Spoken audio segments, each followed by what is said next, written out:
नमस्कार दोस्तों। आज है 15 मार्च 2022 और आज 15 मार्च से करंट अफेयर्स के जितने भी इंपॉर्टेंट क्वेश्चन बन सकते हैं सारे हम इस वीडियो में डिस्कस करेंगे और हर क्वेश्चन से रिलेटेड इंपॉर्टेंट फैक्ट्स भी मैं आपको बताऊंगा। दोस्तों, अगर आपने इस चैनल को अभी तक सब्सक्राइब नहीं किया है तो चैनल को सब्सक्राइब कर लो ताकि हर एक अपडेट आप तक टाइम पर पहुँच जाए। तो चलो दोस्तों, शुरू करते हैं आज के करंट अफेयर्स के अपडेट के बारे में। तो दोस्तों, आज का पहला जो अपडेट है, पहला जो क्वेश्चन है, IPL franchise Royal Challengers Bengaluru ने निम्न में से किसी टीम का नया कप्तान नियुक्त किया है? सही जवाब है फाफ डू प्लेसिस को। इससे पहले कौन कप्तान था? विराट कोहली। कौन? विराट कोहली। तो इसके बारे में बात करेंगे। तो रॉयल चैलेंजर्स बेंगलुरु आरसीबी ने दक्षिण अफ्रीका के फाफ डू प्लेसिस को टीम का नया कप्तान बनाया है। वे विराट कोहली की जगह लेंगे। वे कोहली ने पिछले साल आईपीएल के दूसरे फेज से ठीक पहले ये कहा था कि वो अगले सीजन से आईपीएल में कप्तानी नहीं करेंगे। इसके अलावा डुप्लेसिस आरसीबी के 7वें कप्तान होंगे। डुप्लेसिस से पहले Rahul Dravid, Kevin Pietersen, Anil Kumble, Daniel Vettori, Virat Kohli और शेन वॉटसन ने टीम की कप्तानी की है। तो आप ये पॉइंट नोट कर लीजिए। बात करेंगे हम अपने अगले क्वेश्चन की ओर। अगला जो क्वेश्चन है, टेस्ट क्रिकेट में कपिल देव का रिकॉर्ड तोड़कर 28 गेंदों पर अर्धशतक लगाने वाले पहले भारतीय खिलाड़ी निम्न में से कौन से बन गए हैं? सही जवाब है ऋषभ पंत। जैसा कि आपको पता होगा कि भारत और श्रीलंका के दूसरे टेस्ट मैच के दौरान ऋषभ पंत ने, भारतीय विकेटकीपर ऋषभ पंत ने 28 गेंदों में अपना अर्धशतक पूरा किया, जिससे भारत के तरफ से सबसे तेज अर्धशतक लगाने वाले बल्लेबाजों में से एक बन गए। इसके बारे में बात करेंगे। तो भारतीय विकेटकीपर बल्लेबाज ऋषभ पंत ने बेंगलुरु पिंक बॉल टेस्ट में भारत बनाम श्रीलंका के दौरान इतिहास रच दिया। उन्होंने सबसे तेज अर्धशतक लगाया है और दूसरे सबसे तेज रन बनाने वाले भारतीय बन गए हैं। इससे पहले ये रिकॉर्ड कपिल देव के पास था जब उन्होंने साल 1982 में कराची में पाकिस्तान के खिलाफ केवल 30 गेंदों में अर्धशतक बनाया था। भारत की तरफ से तीसरे नंबर पर शार्दुल ठाकुर है। उन्होंने साल 2021 में ओवल मैदान पर इंग्लैंड के खिलाफ 31 गेंदों पर अर्धशतक जड़ा था। तो आप ये पॉइंट नोट कर लीजिए। बात करेंगे हम अपने अगले क्वेश्चन की ओर। अगला जो क्वेश्चन है दोस्तों, पाई दिवस निम्न में से किस दिन मनाया जाता है? यानी पाई डे निम्न में से किस दिन मनाया जाता है? सही जवाब है 14 मार्च को मनाया जाता है। इसके बारे में बात करेंगे। तो दुनिया भर में गणितज्ञ हर साल 14 मार्च को पाई डे सेलिब्रेट करते हैं। पाई सबसे महत्वपूर्ण गणितीय एवं भौतिक नियतांकों में से एक है। इसके अलावा इस दिन को पूरे जोश और उत्साह के साथ गणित के प्रति उत्साह रखने वालों द्वारा मनाया जाता है।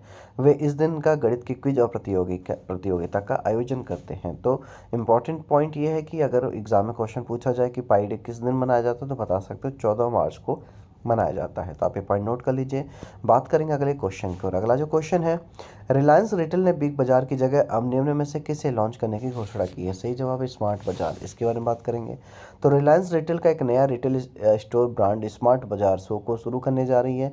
यह नाम उसने उन जगहों के लिए तय किया जहां फ्यूचर ग्रुप के बिग बाजार आउटलेट का संचालन किया जाता था। इसके अलावा इकोनॉमिक्स टाइम की रिपोर्ट के अनुसार इंडस्ट्री के 2 एग्जीक्यूटिव ने उसे बताया कि रिलायंस इंडस्ट्रीज की रिटेल इकाई करीब 950 प्रॉपर्टी में अपने खुद की स्टोर को खोलने का काम कर रही है। ये स्टोर्स वे हैं जिन्हें उसने फ्यूचर ग्रुप को सबलीज किया था, लेकिन किराए का भुगतान करने की वजह बताते हुए पोजीशन वापस ले लिया गया था। तो आप ये पॉइंट नोट कर लीजिए। बात करेंगे हम अपने अगले पॉइंट को और अगला जो क्वेश्चन है, किस राज्य सरकार ने पहली बार अपनी वार्षिक वित्तीय योजना के हिस्से के रूप में बाल बजट पेश किया है? सही जवाब है मध्य प्रदेश। इसके बारे में बात करेंगे।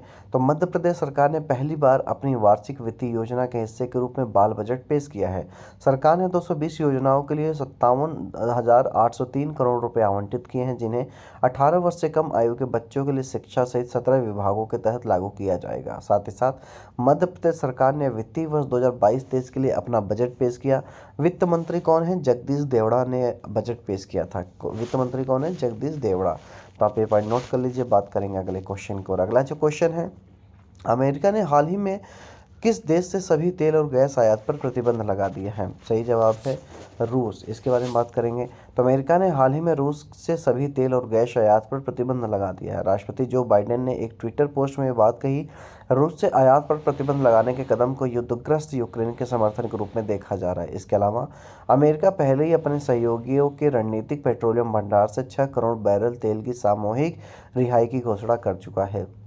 तो आप ये पॉइंट नोट कर लीजिए। बात करेंगे हम अपने अगले क्वेश्चन की ओर। अगला जो क्वेश्चन है, विश्व बैंक ने किस राज्य में गरीब और कमजोर समूहों को सामाजिक सुरक्षा सेवाओं तक पहुंचने में मदद करने के प्रयासों का समर्थन करने हेतु 125 मिलियन डॉलर लोन की पेशकश की है? सही जवाब है पश्चिम बंगाल। इसके बारे में बात करेंगे तो विश्व बैंक ने पश्चिम बंगाल राज्य में गरीब और कमजोर समूहों को सामाजिक सुरक्षा सेवाओं तक पहुंचने में मदद करने के प्रयासों का समर्थन करने के लिए 125 मिलियन डॉलर के लोन की पेशकश की है। साथ ही साथ पश्चिम बंगाल सरकार और विश्व बैंक ने अंतर्राष्ट्रीय पुनर्निर्माण और विकास बैंक, जिसे IBRD कहा जाता है, के माध्यम से प्रदान किए जाने वाले 125 मिलियन डॉलर के लोन के लिए एक समझौते पर हस्ताक्षर किए हैं।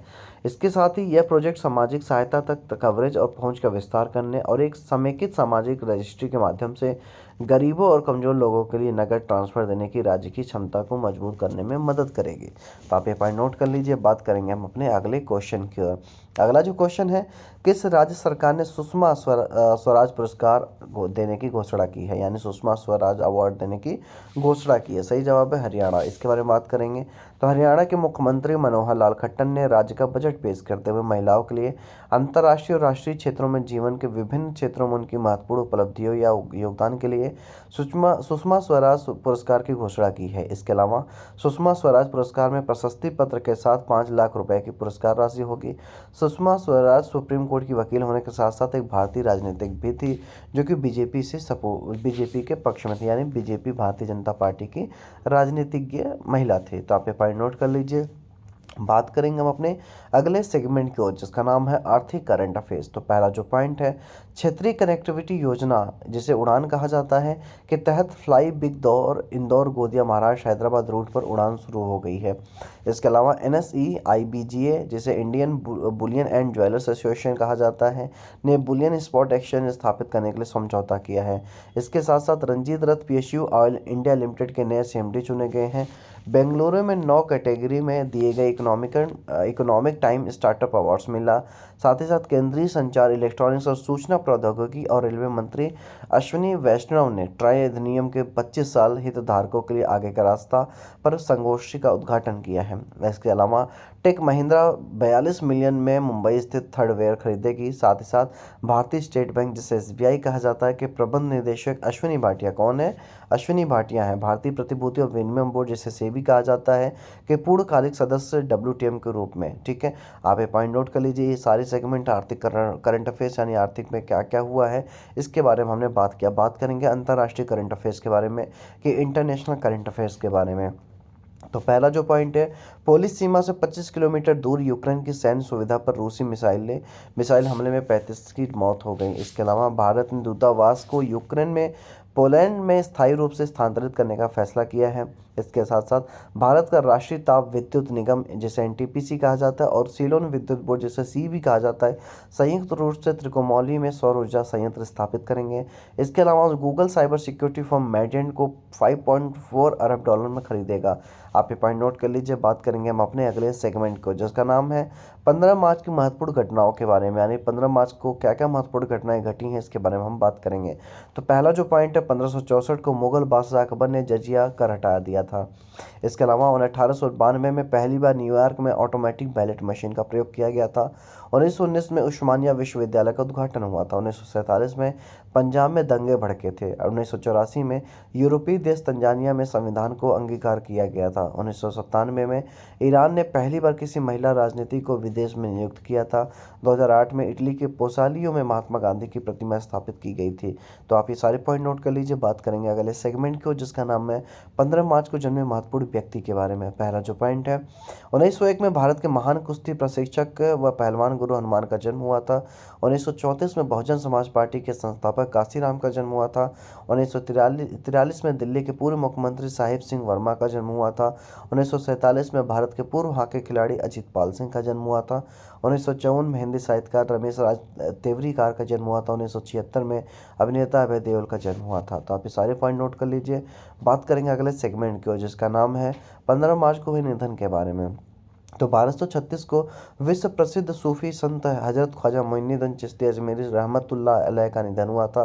1985 को भारतीय इतिहासकार और लेखक राधा कृष्ण चौधरी का निधन हुआ था। 1992 को बहुआयामी व्यक्तित्व के धनी और प्रसिद्ध साहित्यकार राही मासूम रजा का निधन हुआ था। 2009 में भारत की प्रथम महिला विमान चालक सरला ठकराल का निधन हुआ था। तो दोस्तों आज के इतना करंट अफेयर्स काफ़ी है। उम्मीद करता हूँ कि इस वीडियो में आपको बहुत कुछ नया सीखने को और जानने को मिला होगा। अगर आपको कुछ नया सीखने को जानने को मिला है तो इस वीडियो को लाइक करें, शेयर करें, कमेंट करें, ताकि हम कल आप लोगों के लिए और ज़्यादा से ज़्यादा नॉलेजेबल वीडियो हम आपके लिए लेकर आ पाए। तब तक के लिए जय हिंद, जय भारत।